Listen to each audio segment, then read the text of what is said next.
This is the third archetype video on the lover archetype, according to the book King, Warrior, Magician, Lover by Robert Moore and Douglas Gillette. If you need an introduction to the topic and/or background knowledge, which I highly recommend, you can watch the introductory video as well as the other archetype videos, which I will link here. The lover archetype represents the source of a man's passion, vitality, creativity, and emotional depth. Unlike the common narrow view that limits the lover to romantic and sexual passion, this archetype embodies a much broader capacity for connection and appreciation across life's many forms, including spirituality, family, friendships, and an overall zest for life. The lover archetype invites a man to open himself fully to the experience of the world with all his senses, diving deeply into the pleasures of taste, smell, sound, sight, and touch. This sensual immersion fosters a sense of vitality and interconnection with the world around him. An example of this archetype in mythology is Dionysus, the Greek god of wine, revelry, and artistic creation. Dionysian celebrations, which included drinking, dancing, and communal expressions of passion, encapsulated the lover's qualities of emotional abandon and celebration of life's pleasures. Men who cultivate the lover archetype are generally empathetic, perceptive, and in touch with others' emotional landscapes, giving them an intuitive understanding of people and their social dynamics. The lover archetype is often the first to manifest in young men, visible in their yearning for new experiences, intense emotions, and youthful idealism. A boy who didn't have a nurturing masculine presence in his life, such as a loving father, can get stuck in a boyhood version of the lover aspect called the Oedipal Child. This happens when the boy grows up believing that all forms of love and care must come from women, since he never experienced them from a man. Someone under the influence of the Oedipal Child longs for an ideal version of the feminine, a woman who's impossibly loving, caring, and beautiful. This non-existent woman is how he saw his mother when he was very young. It's important to understand here that unlike Freud's Oedipus complex, Jung's Oedipal Child doesn't feel sexual attraction toward his mother. As an adult, the man hasn't realized that he's still searching for his childhood experience of femininity and motherhood rather than for an actual person. The Oedipal Child aspect's overdependence is harmful to both the man and the woman he's closest to. It's not reasonable to expect someone else to meet all of his emotional needs all of the time, so his expectations often put a lot of strain on his relationships, both romantic and familial. A man who wants to ascend into the lover archetype can employ tools like self-care, self-compassion, or rest and recreation to emotionally support himself. Also, I would recommend building social relationships with male friends to feel into the nurturing energy of the masculine as well, and realize that self-love and platonic love between male friends can be accessed without a woman.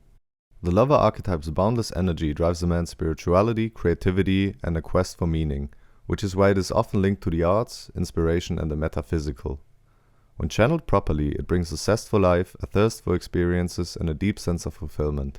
Here are 10 central traits of the lover archetype as described in King, Warrior, Magician, Lover by Robert Moore and Douglas Gillette. Sensual engagement. The lover is deeply connected to his senses: touch, taste, smell, sight, and sound. This sensuality broadens beyond sexual attraction, encompassing the enjoyment of life's experiences in their fullness. Emotional depth. This archetype allows a man to experience emotions profoundly, whether joy, sorrow, or empathy. His emotional attunement creates a rich inner life and a genuine connection with others. Vitality and aliveness. The lover brings energy and enthusiasm to life. When accessing this archetype, a man feels lively, invigorated, and fully connected to the present moment. Creativity and inspiration. Linked to the mysterious and the arts, the lover fuels creativity and inspiration. This energy brings flashes of insight, artistic expression, and a sense of wonder about the world. Empathy and social perceptiveness.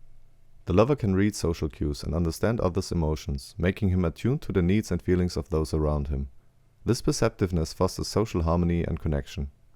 Appreciation for beauty. The lover has a strong appreciation for beauty, whether it's in art, nature, food, or people. He seeks out and cherishes beauty in his surroundings and relationships. Desire for meaning. Beyond sensory pleasure, the lover archetype yearns for a meaningful, purposeful life. This search drives him towards experiences and relationships that nourish his soul and give depth to his existence. Boundless passion. The lover's passion is intense and unrestrained, propelling him to embrace life fully. However, without guidance from other archetypes, this energy can lead to excessive indulgence or obsession. Spiritual sensitivity. This archetype connects a man to the spiritual or metaphysical realm, allowing him to sense the deeper forces and mysteries of life. Playfulness and joy. The lover's energy is infused with a playful, joyful approach to life, creating an openness to pleasure and new experiences. However, without the balancing forces of the king, warrior, and magician archetypes, the lover's energy can result in two extremes: the addicted lover and the impotent lover.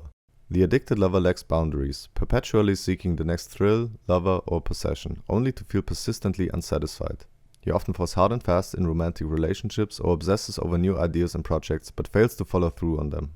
His life, like that of Jay Gatsby from The Great Gatsby, becomes a pursuit of fantasies, which ultimately leads to disillusionment and ruin. The addicted lover may also focus all his desires on one person or object, leading to obsession and even self-destruction.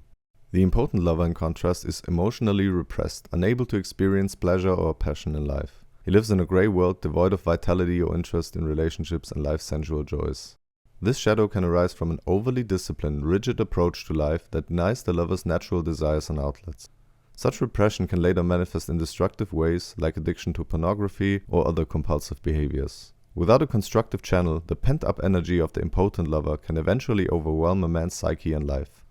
Moore argues that modern society often stifles the lover archetype in men, discouraging emotional openness and sensual engagement in favor of a detached, unemotional masculinity.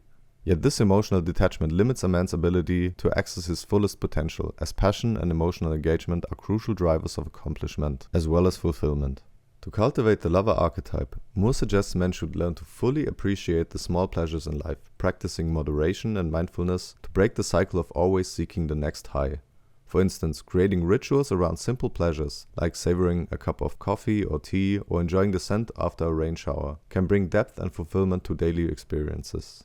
Pursuing hobbies that require creativity or craftsmanship, spending time in nature, reading literature, and cultivating romantic relationships also help a man access the lover's energy in a healthy and sustainable way. Moore also recommends practicing active imagination techniques, so employing your own imagination. Men can read about historical figures who embody the lover archetype, such as Leonardo da Vinci or Ernest Hemingway, or they can practice the fake it until you make it approach, where they act as if they are already in touch with the lover's energy. For instance, even if art does not initially interest them, visiting a museum or engaging with art as if they were fascinated can eventually foster genuine appreciation and rekindle their passion for life. These techniques allow men to tap into the lover archetype's energy without succumbing to its shadow forms, helping them build a life rich in feeling, meaning, and connection.